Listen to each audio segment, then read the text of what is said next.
বড়জলার পিস্তল কাণ্ডে গ্রেপ্তার আরও এক অভিযুক্ত। তার নাম রাকেশ রায়। গত 24 জানুয়ারি আগরতলা বড়জলার শক্তিপদ পালকে প্রাণে মারার জন্য তার বাড়িতে গুলি চালানো হয়েছিল।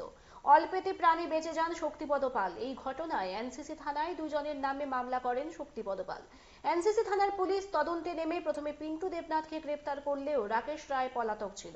এনসিসি থানার পুলিশ অবশেষে রাকেশ রায়কে গ্রেপ্তার করে।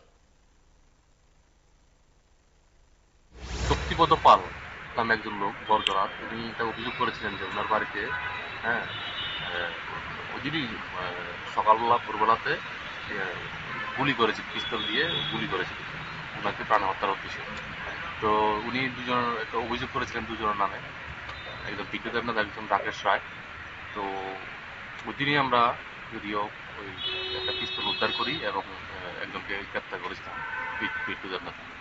তো গত রাকেশ রায়কে আমরা পরে গত 5 তারিখ আমরা অ্যারেস্ট করি এবং একদিন পুলিশ রিমান্ডে ছিল। আজকে আমরা পুলিশ রিমান্ড শেষে ওকে মাননীয় আদালতে প্রেরণ করি। শোনো শোনো ভোজন রসিক, শোনো মন দিয়া, ঝাঁঝের স্বাদে রান্না করো লং তরাই দিয়া।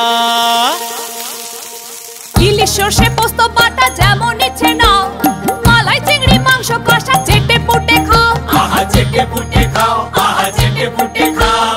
লং তরাই কাচ্চি ঘানির সর্ষে তেলে টেস্ট, যে খাবে সেই বলবে লং তরাই বেশ। লং তরাই সর্ষের তেল, ঝাঁঝে স্বাদে তোমাকে চাই। আহা লং তরাই বেশ, আহা লং তরাই বেশ।